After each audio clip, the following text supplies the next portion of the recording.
Jasmin,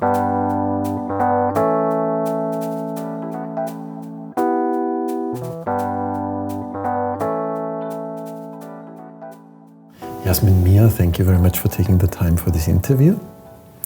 ICLEI is a global network of more than 1,500 local and regional governments, all of them striving for sustainable urban development. Could you please provide me with a short overview of the main mission and the topics of ICLEI? ICLEI is pretty much fighting for sustainable urbanization. That's what we do, and we did that before the SDGs came into being. There were many international agreements that, of course, influenced us in all our secretariats.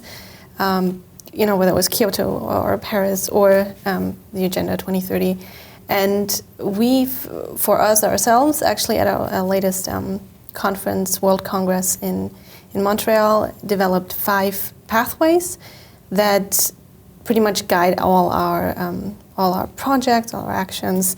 And these are the nature-based development pathway, the resilient development pathway, the circular development pathway, the equitable and people-centered development pathway, and the adaptation pathway. Essentially, we cover all of the SDGs in these pathways, and they're broad on purpose, because we, as great as the SDGs are, individually taken, they're rather specific. And only if you take them all together, it becomes an integrated approach. And we wanted to have more, we wanted to have goals, so to say, that are a little broader. And so we have these 5 that we think are the most crucial issues, and they cover the SDGs, but they're not a direct result of the Agenda 2030. What did the Sustainable Development Goals change in the work of ICLEI? They've created this whole awareness of sustainable development, including sustainable urbanization. For us, it's this one thing that everyone knows, and to me that's also the big value of the SDGs, that it's something that we can all use to explain what we're doing, and more importantly, to compare where we're at, where we're going, and what needs to be done. There's a very wide field in terms of what cities know and what they want to do in sustainable urbanization. So some cities have always been very active, and for them the SDGs were great, and they might be working with them. But then there are other cities who really in the past years have gotten more and more active, and for them the SDGs were very helpful, because it's becoming more and more of an issue on the local level. It's not that easy, because the goals by themselves are meant to be global, so they have to adapt them for themselves. But once SDGs are localized, it really helps, or can, if done right, help cities for their own sustainability strategies. Is there a certain risk when they adapt the SDGs to their situation that they do cherry picking? Yes and no. I think you have to do cherry picking because you're a local government and not working on the international or national level, so you can't work with all the goals. But I don't think we've seen that problem so much yet. I think if cities are really willing to go for the SDGs and work with them, then they don't just pick what they can achieve and ignore all the others. Which specific projects and activities is ICLEI currently running in the SDG and 2030 agenda context? So essentially all our projects deal with the SDGs, because if you do work on sustainable urbanization, you end up covering them all, some more, some less, even though we also try to focus more on SDGs now that were maybe neglected in the past. But yeah, we focus more on our internal pathways and find different entry points there. For example, our mobility and transport projects go with our pathway for low emissions. But that is, of course, also an SDG or multiple SDGs that we contribute to this way. And we've recently been doing a lot of culture projects, which is also popular with the Commission right now, and thus are also able to focus more on SDG 1, for example, which hasn't been that much in the focus before. But in one way or another, we deal with all SDGs. What kind of support does ICLEI provide for local and regional governments? So as a city network, one of the main things we do is we provide opportunities for exchanges between the leading cities in sustainable urbanization, but also others that aspire to be more sustainable. We have various events and workshops, and we provide a platform for these cities to showcase what they have done. We provide training. We offer various services for our members, and what we also do is we give them a voice in the international stage, because ICLEI is a very big network, and in the urbanization circles is very well known. So by becoming a member, you also just have us representing you and giving you the chance to be heard. Do you perceive any kind of differences between the European macro regions? As is often the case with sustainable issues, Scandinavia does a pretty good job also when it comes to local governments. So, I mean, just to name a few, Helsinki is a city that has done a lot. That was the second city in the world, first European city to go for voluntary local reviews after New York.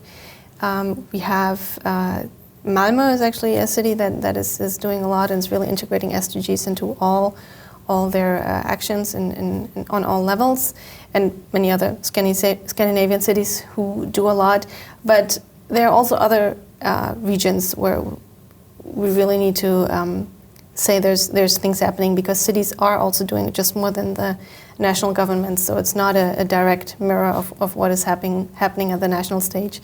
Something I also think we should mention is the Basque region. So it's not just Northern Europe, but also Southern Europe. And the Basque region has really done a lot, has a network to promote the SDGs and sustainable development for municipalities within the Basque region.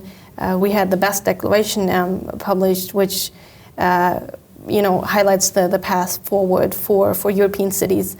We actually released a publication last November on localizing SDGs in connection to the Basque Declaration as well.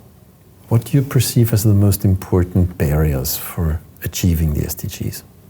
I think, and that's also why one of ICLEI's pathways focuses on this, that an important point is equitable solutions. If we try to push sustainable issues, no matter what, even if they are not equitable, we just face too many problems. What kind of support would the subnational level need to better achieve the objectives of the 2030 agenda? One thing I would say to that is just don't forget cities. When national governments, when the European Union, when they talk, they need to be aware of the fact that at the local level is where we need to see a lot of the implementation of actions directed at achieving the SDGs. So I think that's something we always need to keep in mind. So vertical integration is, I think, something we talk about a lot and sometimes attempt to achieve, but I think there's still a lot that can be done there, and so that's something that we're looking for in the future. If governments on local or regional level commit themselves for the SDGs and take action, does it pay off for them at the next elections? I think what you have at that level is something that you also see at the national and the EU level, but I think it's very important, and it's also what we need to focus on in the future, is that we need equitable and people-centered approaches, not just sustainable development that's, so to say, for the rich and the well-off, and it's an elitist approach. We need to be very careful about that, because if we don't, then it becomes problematic also at the pulse. And regional governments have the same issue that we see all over Europe, which is populism, frustration of people, and I do believe that we need sustainable development to counteract that, but we can only do so successfully if we really leave no one behind. This principle applies to the local level just as much as the international one, or Africa, or whatever we're talking about. It's relevant everywhere. The subnational level is key for implementing the Sustainable Development Goals. How would you define the specific role of the subnational level in the implementation of the SDGs? The subnational level is essentially where the action happens. So when we want changes in people's actions, their thinking, their beliefs, we need local action, because that's what people see. It's the direct contact they have. So we cannot achieve any form of sustainability without cities. And this is there's numbers on this that say 2/3 of the targets cannot be achieved without cities, because they're in some way related to them. So we like to talk about SDG 11 when we say, oh, cities and sustainable development, but that's essentially not correct, because all SDGs in some form apply to cities, some more, some less, but it doesn't really matter what national governments do. They can have the fanciest, most wonderful strategy on sustainable development. If the cities are not essentially supporting that and going along and also fighting for sustainable development, we're not going to achieve it. Do you think that the subnational level has the necessary capacities and resources? What is important is that you have the support from high levels of government, because they really need to push it and stand behind it. Otherwise, it's very hard to do anything. The EU policy framework is very much based on the multi-level approach. How would you characterize the coordination between the subnational level with the national, the European, and the global level? I think it's often criticized, and I think rightfully so, but I do also think we need to acknowledge that it's gotten better. And the EU is trying a lot more to go down all the way to the local level and incorporate it when it comes to the SDGs. But I think there's still a lot that needs to be done, especially in terms of having a proper framework that goes all the way down to the local level and guides our actions. So is sustainable development a different narrative for the countryside and for the cities? We need to be very careful with that. So I focus a lot on cities, because we're representing a lot of cities. But of course, if that's all we talk about, rural areas will probably feel left behind, because the issues are so different. But that's why I stress the importance of cities when it comes to sustainable development, because they're so instrumental to achieving the targets. Nonetheless, we need to include rural areas in our thinking. We actually also have projects specifically dealing with the interlinkages and the cooperation between rural and urban areas. What are your expectations of the new European Commission concerning policy measures for the SDGs as well as the cooperation with the subnational level?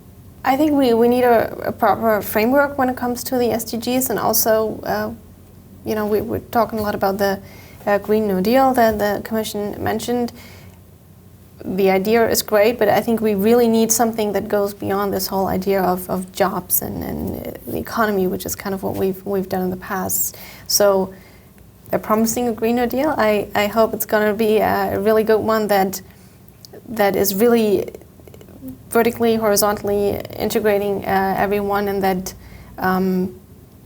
that also focuses on what I've stressed before, just in a people-centered approach that leaves no one behind, to make sure we really reach sustainability on all levels.